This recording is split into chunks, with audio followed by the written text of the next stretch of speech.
The coziness of our tiny rented flat and the warmth of my father's grin are ingrained in my earliest memories. My name is Carla, and up until the age of 13, my life was just typical, in the greatest sense of the word. James, my father, was the type of man who turned everything into an adventure. Despite our little apartment, he transformed our living room into a fort on wet weekends and our small balcony into a fairy garden. Sarah, Mom, was different. She was more reserved and constantly wished for a larger home and a more opulent lifestyle. However, in those days, their differences seemed to perfectly balance each other out. "Carla, sweetie, would you like to spend the weekend at Grandpa's?" Mom would frequently inquire. I would seize the opportunity because Grandpa Richard's house seemed like a second home to me, not because I didn't want to be home. There were many nooks and crannies to discover in this lovely two-story Victorian home with groaning oak flooring. Grandpa would smile knowingly and explain, "Your mother needs her alone time with your father," when I would show up at his house. "And I need my time with my favorite granddaughter." More than the grown-ups around me recognized, I was a perceptive child. I realized that Mom and Dad had their own connection to maintain and that she occasionally needed distance. I was not harmed by it. If nothing else, it gave me a sense of maturity. Besides, they were amazing weekends spent with Grandpa. He would prepare the best pancakes in the world, teach me about money management — he was a retired bank manager — and share anecdotes of Dad's early years. He once told me, "You know, Carla," as we sat on his veranda eating breakfast, "your mother dreams of a house like this. However, do you know what matters more than a large home? A loving household." Understood even at that young age, and nodded. Despite its small size, our flat was brimming with affection. When Dad got home from work at the insurance firm, he would embrace me and kiss Mom until she giggled in spite of herself. During those moments, our small room seemed endless. However, unexpected changes might happen in life. Dad started losing weight quickly when I was 13. His eyes conveyed a different message than his initial jest about finally being in shape. Mom's face became more anxious as the frequency of the doctor's visits increased. Every week, my dad would ruffle my hair and say, "It's just a phase. I'll be back to my old self in no time." However, he wasn't. He was engulfed like a wildfire by the illness, severe pancreatic cancer. My father, who used to be robust and energetic, disappeared in a matter of months. I could witness Mom's internal disintegration as I watched helplessly as she attempted to keep everything together. I will never be able to forget the last time I spoke to Dad. His hand was hardly strong enough to clasp mine as he lay in his hospital bed. He murmured, "Look after your mother for me, Princess, and follow Grandpa's instructions. He is smarter than the rest of us put together." Living in a fog was how I described the year following Dad's passing. Mom became so depressed that she was hardly able to look at me. I suppose I made her think of him too much. I'm really grateful for Grandpa Richard. In the maelstrom that had become our life, he became my rock and my haven. Living at Grandpa's place became my new normal and was no longer merely a stopgap measure. I used to wake up every morning in what was formerly Dad's old room, surrounded by pictures and awards from his early years. Grandpa did his best to replace the vacuum left by both of my parents' deaths, one via death, the other through grief, by making sure I continued to attend school and helping me with my homework. Sometimes Mom would call, but her voice always sounded aloof and uninterested. Her visits were increasingly less frequent. She would hardly look at me before hurried away. I made the decision to lower my expectations. Then, exactly 1 year and 2 months after Dad's death, everything changed. Mom showed up at Grandpa's door one sunny Saturday morning, and I almost didn't recognize her. Gone was the grieving widow in black, replaced by someone wearing a bright yellow dress and sporting a new haircut. Her face was glowing with happiness. "Carla, sweetie, pack your things. You're coming home," she announced, bouncing on her heels like a teenager. I looked at Grandpa, confused. He seemed just as surprised as I was. The drive back to our apartment was filled with Mom's cheerful chatter about everything and nothing. It was like sitting next to a stranger who happened to look like my mother. But the real shock came when we walked through our apartment door. There, in our small living room, stood a tall man and a girl who looked about 3 years younger than me. They both smiled awkwardly as Mom practically danced to their side. "Carla, meet Robert and his daughter, Emma. Robert is my fiancé, and Emma will be your new sister. We're getting married soon." Mom beamed, clutching Robert's arm. The room started spinning. "What? When did this happen?" "Oh, we've been dating for a while now." Mom waved her hand dismissively. "I didn't tell anyone about our relationship. You know how people can get jealous and judgmental. It was better this way." I stumbled to my old room, barely registering that it had been redecorated. With trembling hands, I pulled out my phone and called Grandpa. He answered on the first ring. "Mom has a fiancé," I whispered into the phone. "She's getting married and didn't tell anyone. There's a man here and his daughter." Grandpa arrived within 20 minutes. I could hear the conversation from my room as he confronted Mom. "Sarah, how could you do this without telling anyone? Without telling your own daughter?" "I'm happy for the first time in forever." Mom's voice was defensive. "I've decided to start fresh, to live again. James would want that. He wouldn't want me to waste away in depression forever." There was a long pause before Grandpa spoke again, his voice heavy with resignation. "Hope you'll be happy, Sarah. Just don't forget you have a daughter who needs you too." The 3 months before the wedding were like living in some twisted alternate reality. Our small apartment felt even more cramped with 4 people instead of 2. But that wasn't the worst part. What really got to me was watching Emma, my new stepsister, wrap my mother around her finger. "Mom, can you help me with my hair?" Emma would say, and my mother would drop everything, including our conversation, to assist her. The way she said "Mom" made my skin crawl, especially since she'd only known my mother for a few months. Mom seemed blind to everything except Emma. When Emma mentioned she loved ballet, Mom immediately signed her up for private lessons, something I'd begged for years ago, but was told we couldn't afford. When Emma complained about her old phone being too slow, Mom bought her the latest iPhone model. When Emma wanted to redecorate her side of the bedroom we now shared, Mom took her shopping and spent hundreds of dollars on new bedding, curtains, and decorations. "Your sister needs to feel welcome here," Mom would say whenever I tried to point out the disparity in treatment. "Stepsister," I'd correct her, "and I need to feel welcome too." She'd just shake her head and walk away. The wedding day itself was a modest affair at a local venue, but Mom glowed with happiness. I stood there in my bridesmaid dress, watching as she fussed over Emma's hair and makeup, barely sparing me a glance. Throughout the ceremony and reception, Mom kept Emma close, holding her hand and introducing her to everyone as my beautiful daughter. I might as well have been a waitress for all the attention I received. Grandpa gave them a check for $5,000 as a wedding gift, a generous amount by any standard. But I overheard Mom's reaction when she cornered him by the restrooms. "Really, Dad? A check?" she hissed, her face flushed from champagne and anger. "I was counting on you giving us your house. We're a proper family now. We need the space. That apartment is too small for 4 people. Grandpa remained calm, though I could see the disappointment in his eyes. "Sarah, you're rushing everything.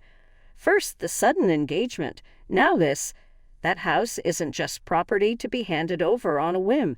Besides, it's where Carla spends half her time now." "Oh, so that's it. You're playing favorites now?" "No, I'm being practical, and maybe you should be too."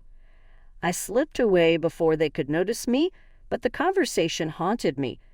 My mother had changed so much that I barely recognized her anymore. She created this new perfect family in her mind, with Emma as the star child and Robert as the ideal husband. There didn't seem to be any room left for me. So I did what any unwanted person would do. I spent more and more time at Grandpa's house. At least there, I didn't have to pretend to be happy about being replaced. 4 years passed since that moment, and I was about to graduate from high school. Living in that apartment had become a master class in avoiding conflict. I'd learned to be quiet, to take up as little space as possible, and to spend most of my time either in my room or at Grandpa's.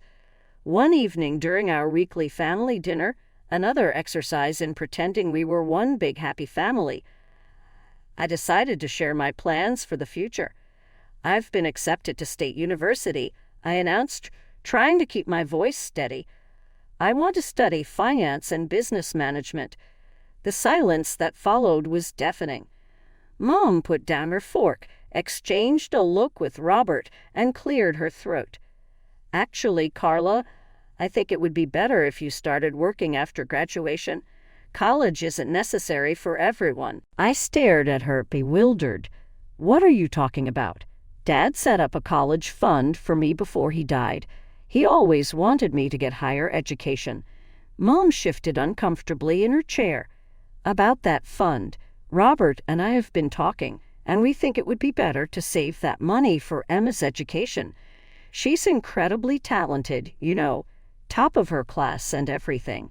She'll need a good university education to reach her full potential. Robert nodded sagely. Emma has shown remarkable aptitude in her studies. It would be the right thing to do, Carla. You could work for a few years, save up, and then go to college if you still want to. I felt like I'd been punched in the stomach. The college fund, the last gift my father had arranged for me, they wanted to take that too.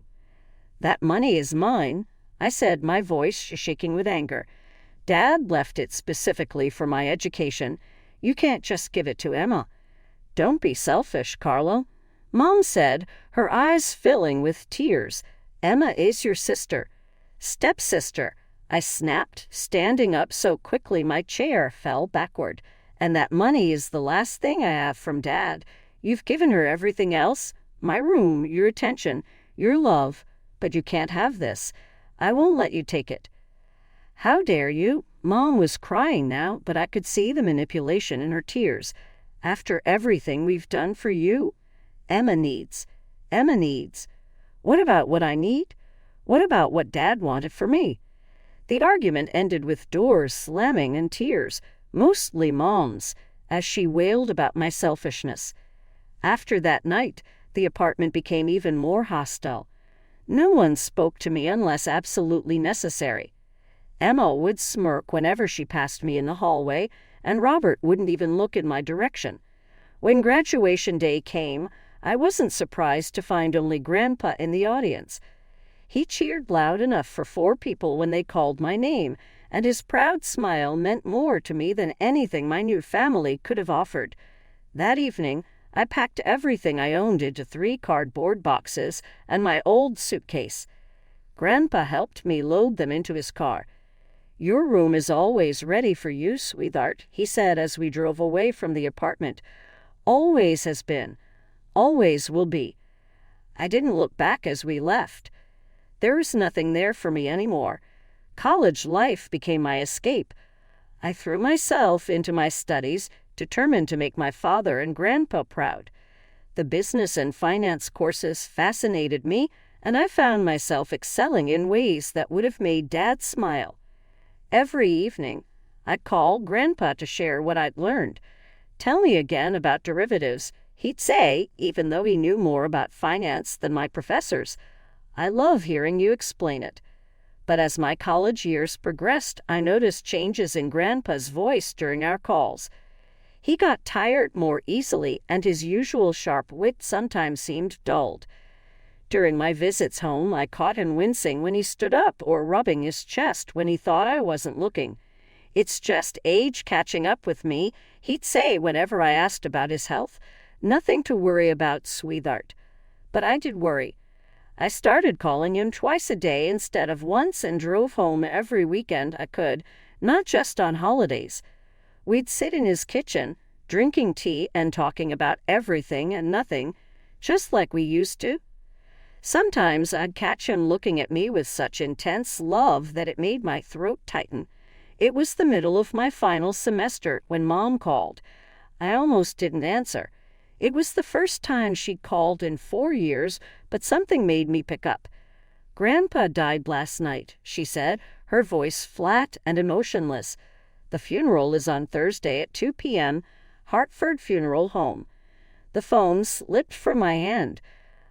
I don't remember much of what happened next, just that my roommate found me curled up on the floor, sobbing uncontrollably. Thursday came too quickly and not quickly enough.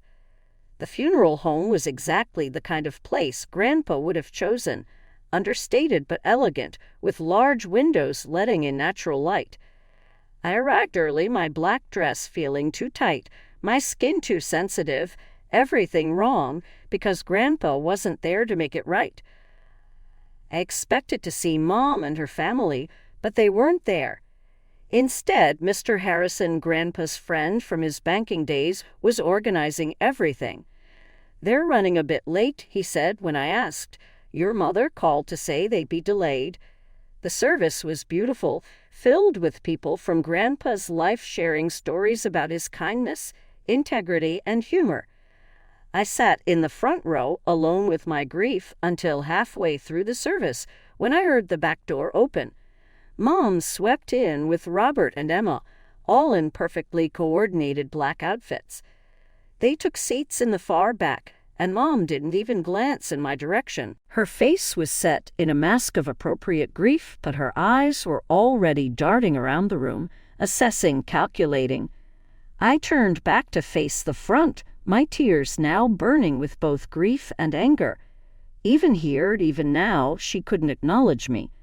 She couldn't put aside her pettiness for one day to mourn her own father. After the funeral, I drove to Grandpa's house, my home for the past 4 years, only to stop short at the sight that greeted me. Scattered across the front lawn like worthless debris were garbage bags filled with my belongings.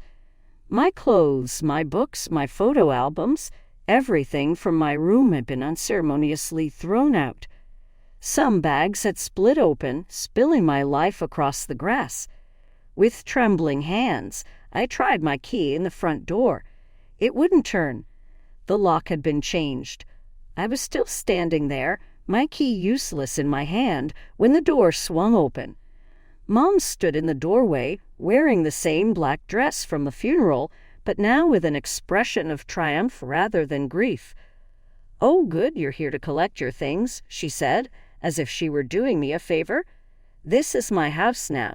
Dad's finally gone, and as his only child, I'm the rightful heir. I've already had the locks changed. We're moving in tonight." I stared at her, unable to process the cruelty of it all. "You couldn't even wait until after the funeral." "These are my things. My home."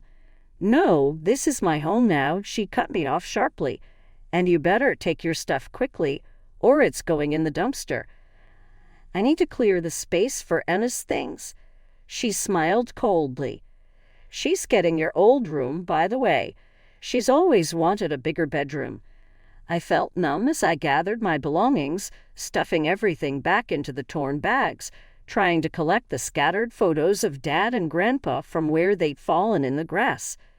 My mother stood in the doorway the entire time, watching me like a security guard, making sure I didn't try to steal anything.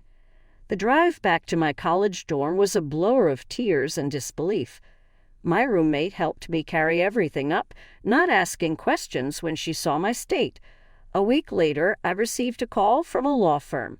"Miss Johnson, this is Mr. Anderson from Anderson and Partners Law Firm. I'm your grandfather's notary. We need you to come in for the reading of his will. Would Thursday at 10 a.m. work for you?" I agreed, though I couldn't see the point. Mom had made it clear she was the heir to everything. When I arrived at the notary's office that Thursday, Mom, Robert, and Emma were already there, seated like royalty in the leather chairs. Emma was examining her manicure while Robert scrolled through his phone. Mom's eyes narrowed when she saw me. "What are you doing here?" she asked, loudly enough for everyone in the office to hear.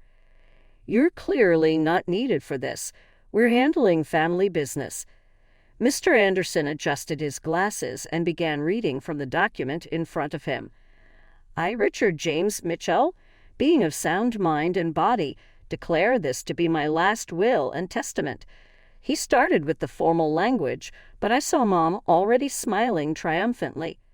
That smile froze when Mr. Anderson continued, "To my beloved granddaughter, Carla Johnson, I leave my house at 1542 Oak Street, along with all its contents and my entire savings account containing $475,000. The room went deadly silent for a moment. Then Mom's voice shattered it. "What? This can't be right." She snatched the document from Mr. Anderson's hands, her eyes scanning frantically. "Where's my part? I'm his daughter." Mr. Anderson calmly retrieved the will. "Mrs. Waters, your father's wishes are quite clear. He leaves everything to Miss Carla Johnson.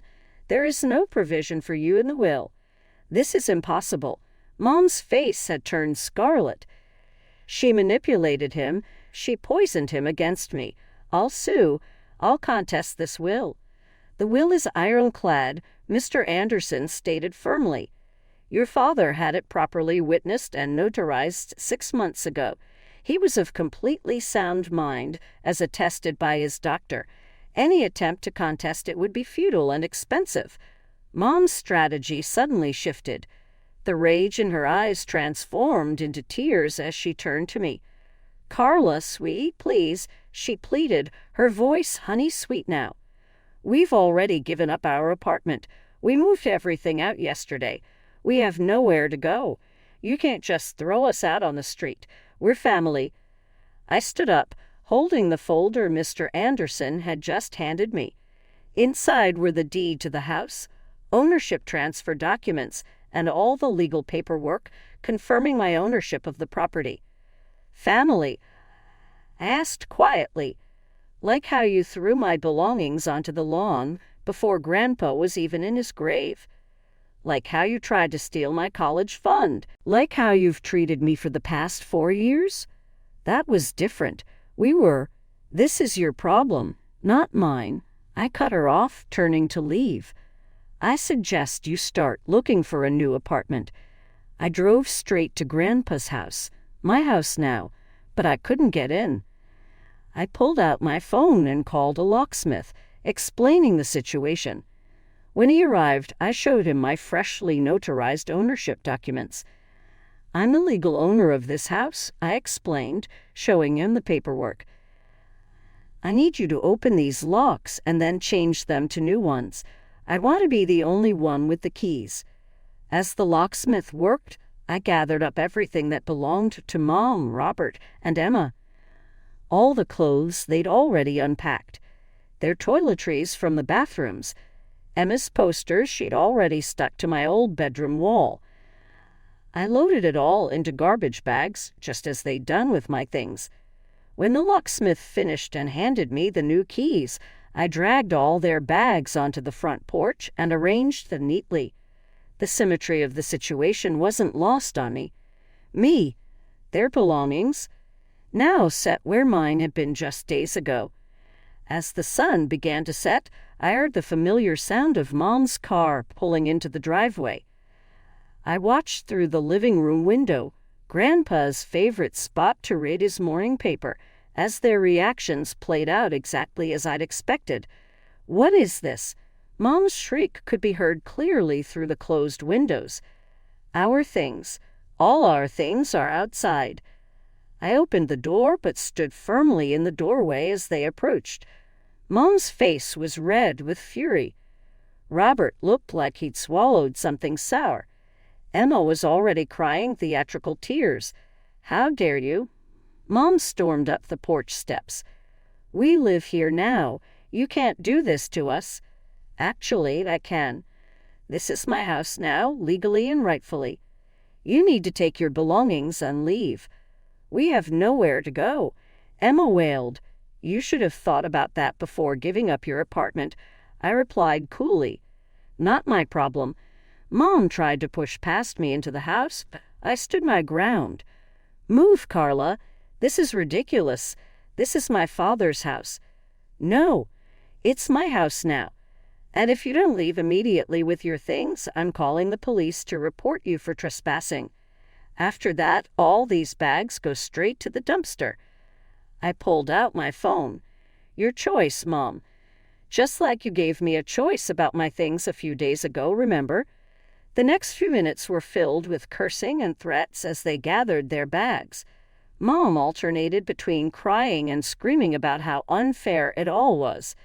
Emma kept saying I'd regret this. Robert muttered under his breath about contesting the will. As they loaded the last bag into their car, Mom turned to me one final time. "You're no daughter of mine. Your father would be ashamed of you." I smiled sadly. "No, Mom. The fact that I finally advocated for myself would make my father proud. Goodbye." Their car vanished around the bend as I watched them drive off. 6 months have passed since then. I'm currently in my last semester and will graduate with honors. A charming young family is renting the house. Grandpa would have been pleased to see me save money from their rent payments each month.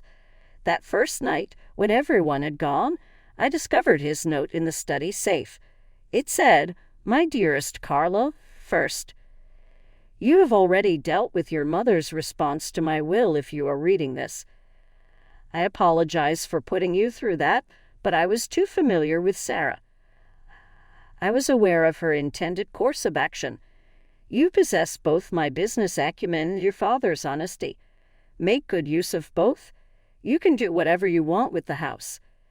Just swear to me that you will not remove the family pictures from the attic. Some memories, even the unpleasant ones, are worth preserving. Fulfilled that promise as well as the others I had given to Dad and to him. I'm letting go of the past while holding on to the lessons it taught me, and I'm now concentrating on the future. Family isn't always what you were born into. Occasionally it's who has faith in you, who keeps you safe, who fosters your development. Somewhere in the city, Mom, Robert, and Emma still reside. I've heard that they eventually got a new flat. They've made a few attempts to get in touch with me, generally when they're in need of anything. However, I don't answer. We should close some chapters of our existence.